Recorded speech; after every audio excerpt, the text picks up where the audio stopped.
Hey guys, what's going on? My name is Lilly and today we are going to build a simple water filter that you could use in a wilderness survival situation. If you find a bottle like this, you will have it a lot easier. You will not only have a container, but also you can use this as a hull for the water filter that we are going to build today. Now, what if you don't find a bottle like that? If you don't have any kind of bottle laying around, then you can always build your own water bottle like this one here.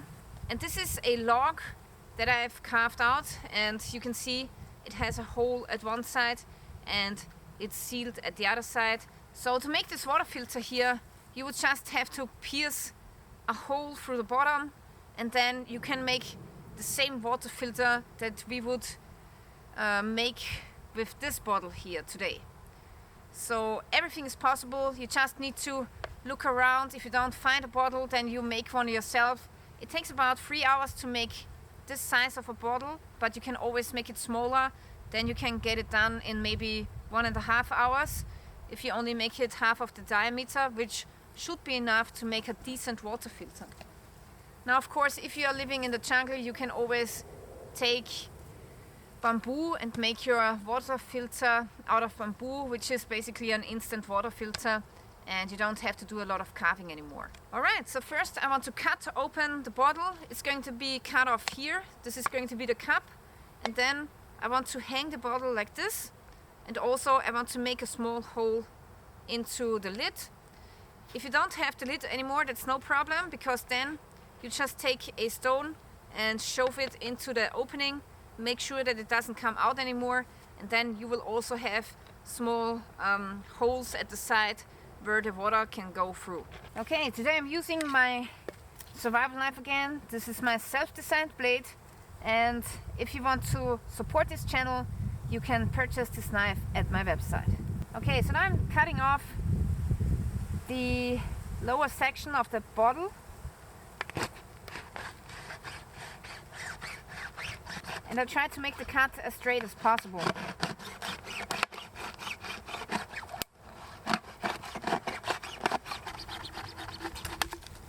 Now that we have the cup, we also want to cut 2 holes into the bottle, because this is where the bottle will be hung up on a tree.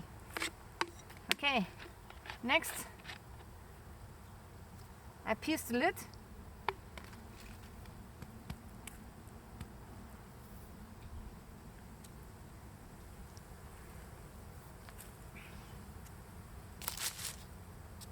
And I screw on the lid back onto the bottle here.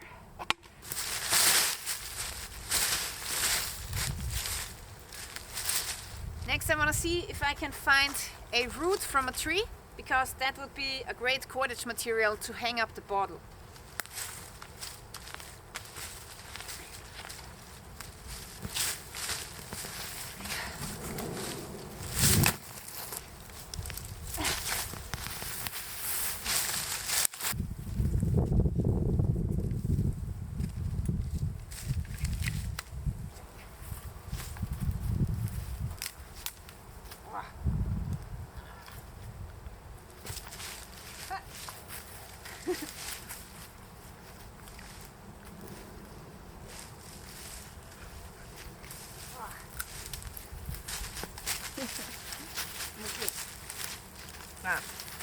Alright, so I found this really good root from a willow tree, and this is what we are going to stick into our bottle.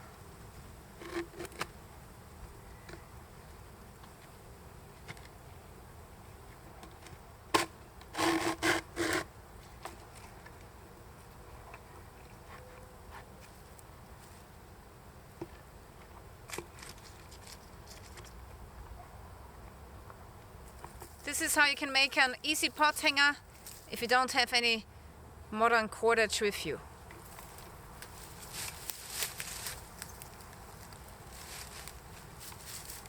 The water bottle is hanging, and I hung it pretty low above the ground because today we have a lot of wind and I don't want the bottle to shake a lot in the wind.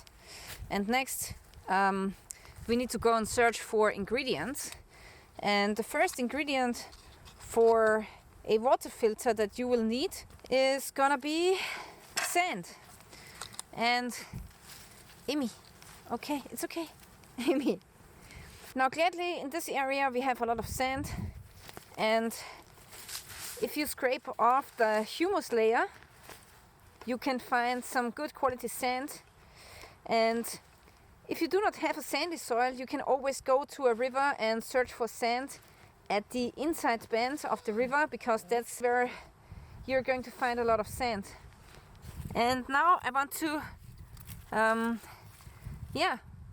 collect a little bit of this nice sand for our water filter. And also make sure that you do not have any impurities in the sand, like twigs and I don't know, other organic material or stones. So that's a good amount. Yeah, and now I want to pour the sand into the water filter like that. Shake it around a little bit. And this is plenty enough of sand. The next layer of the sand filter is going to be charcoal. Charcoal is really important for this filter. It won't really work without this ingredient. So either you make a fire and get the charcoal this way, or you find an old fireplace and take the charcoal from that fireplace. Now the only thing that you have to take care of is that you're not taking the charcoal from poisonous woods. If you take that, it's going to poison you. So really make sure that you only take woods where you know that they are not poisonous. Now for this fire pit I've used willow and also a little bit of walnut, so it's going to be okay to use the charcoal from this fireplace for my water filter. So when you're picking up your charcoal, make sure that you also break off some little pieces in the size of your thumbnail, because this size works best for a water filter. Now by breaking down the charcoal, you will increase the surface area, which is vital for a working water filter. Now you might also find ashes in the fire, but make sure you don't take those, because ashes will create a lye when it's mixed together with water, and that's not a good idea to drink, so it might harm your stomach.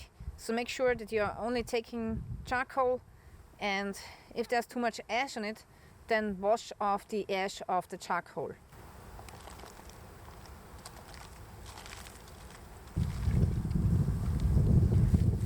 Okay, half of the filter is done, and for the next layer we need pebbles, small stones, and then we need some grass. Okay guys, so we are now standing outside of the wood and inside of this riverbed.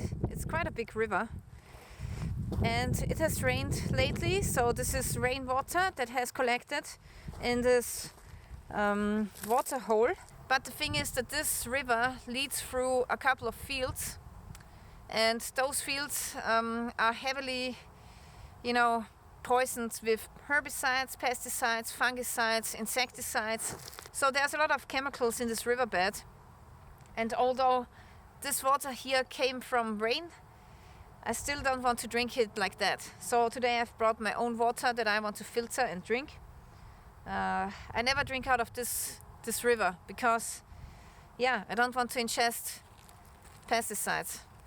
Now the filter that I'm building today is not really removing any chemicals. Maybe it's reducing the chemicals by a little bit, but it's not totally removing any pesticides or any other chemicals. Now for removing chemicals, activated charcoal does a better job. Now activated charcoal is really hard to produce in the wilderness. It's almost impossible to make it yourself. So you could include it into your survival kit or into your camping equipment and use it as a water filter. That would be great.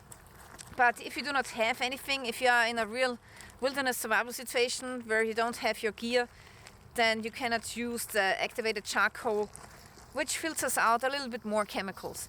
There's a reason why we should only drink out of springs anymore, because a lot of our river water is very polluted, and I don't want to drink it. That's the truth. So now I'm going to search for pebbles, for small stones for our water filter, and we had some rain recently, so the surface here should be cleaned off of any pesticides. So for the filter you just need a few stones. You don't need too many. This is just to filter out any very coarse material.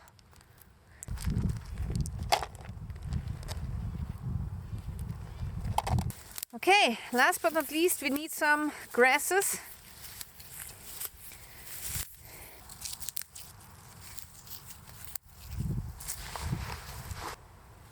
So now I'm adding the stones to the filter.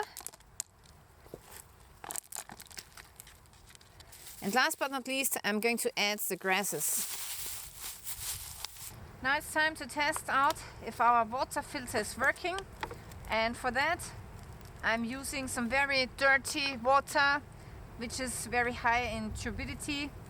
And that's the water that you would find if it's raining a lot and if you have flooding and if all of the water is murky. So now I'm pouring this water into the water filter. And it will take a few minutes until the filter will settle. That's really important. It must settle. And the first few cups that you will get out of this filter will still be dirty. But after the filter has settled, it should work, and then some clear water should come out of the filter.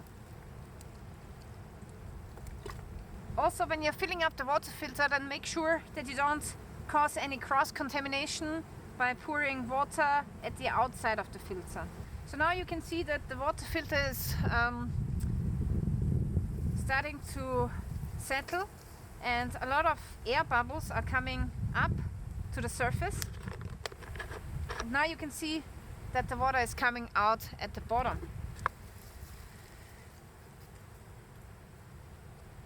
So the water is still murky, and it needs about 10 to 20 minutes until the water filter is working correctly. Yeah, that's some pretty nasty water we poured in there. But still you can see that the water filter is already taking out some of the turbidity. Yeah, and I'm really happy that I took this strong route, because the water bottle is getting really heavy with all of the sand, the charcoal, the stones, and also the water inside of the filter has a lot of weight. So make sure that you take a strong cordage, and also the holes should be farther down. So make sure that you make the hole a little bit down below the rim. And yeah, the filter looks awesome. So here we have the grass, which is taking out the coarse materials. We have some stones, which is also holding back like small stones or other materials. Then we have the charcoal, which is doing the absorption of particles. And down here we have some sand, and that sand is making sure that no charcoal is flowing down into the cup, and it's also giving the water a little bit more time, holding it back from going out too quickly out of the bottle. Yeah, so now we have much nicer water. I'm going to use this and feed it back into the water filter. And you have to do that a couple of times until you get really nice water. But we are already much better than from the water that we used in the beginning, which is really dirty and murky. So yeah, this really helps. Okay guys, so this is how you can make yourself an easy water filter, and it's definitely great if you find an old water bottle in the wilderness, because this will speed up the process of building the water filter. Every time I'm pouring back the cup into the water filter, the water gets clearer and clearer. Although this is just a very crude and makeshift water filter, it's going to filter out quite some of the turbidity that is inside of the water. Now, what is the purpose of this filter? The purpose of this filter is mainly to filter out particles. It's a particle filter, a pre-filter that you can use to make the water more palatable, because drinking dirty water, even if you boil it, really sucks. It's really disgusting. And some people, they vomit and throw up because they are not used to drink murky water. Even if you boil it and it's okay, it doesn't have any Giardia, no Cryptosporidium anymore, no bacteria, no viruses, you can still throw up because the water is so nasty to drink. And this is when you want to build a water filter like this. Now the water from this water filter might not be perfect, but it's still much better than very murky water like we have here in this bottle. So that's a great thing. Another use for this filter is that it acts as a pre-filter for your soya mini filter, for example, and for other filters that you can commercially buy on Amazon or at your favorite outdoor store. It's really important that you not use dirty water like this in your water filter, because then your commercial water filter will get clogged up within a couple of hours and then it will stop working. So for water filters you only want to use cleared water like this here. This you can easily use in your water filter, and this will keep your water filter running. And I'm talking about the commercial water filters that you can buy. Now, in a wilderness survival situation, when you don't have a commercial water filter with you, you can still build this filter, and then you take the water and you really want to boil it after filtering. Because in this water there are still a lot of bacteria, there's Giardia, Cryptosporidium, bacteria and germs which can make you very sick, and you don't want to get sick in a survival situation. So it's certainly a good idea that you're investing 1 hour of your time to build a water filter like this. And now you can see that the water filter has slowed down. So first it was going much faster, but now only a few drops are coming out anymore, and that means that the water filter is now settled in, and from now on we should expect the clearest water coming out of this filter. This filter does definitely reduce turbidity in the water, but it does not take out bacteria, viruses, Cryptosporidium, Giardia, protozoa. So you still have to boil this water after you filtered it through this filter here. Now some people say that the charcoal is taking out some of the bacteria and some of the protozoa, because some of those germs are sitting on the dirt particles, and that's true. So with this filter you will definitely reduce the load of some bacteria, some Giardia, some Cryptosporidium, but it will not take out all of those germs, and that's the important thing to know, and that's why you still have to boil this water that is coming out of this filter. Okay guys, so this is it. This is how you can build a simple but very effective filter in the wilderness. And as you can see, the water that came out here is crystal clear. It has almost no turbidity. It's definitely much better to drink than the nasty water that we poured into the water filter. Pretty awesome stuff. Okay guys, so this is how you can make a water filter in the wilderness. And it's definitely a good idea to filter your water first, especially if it's dirty. Thank you for watching, and stay tuned till next time.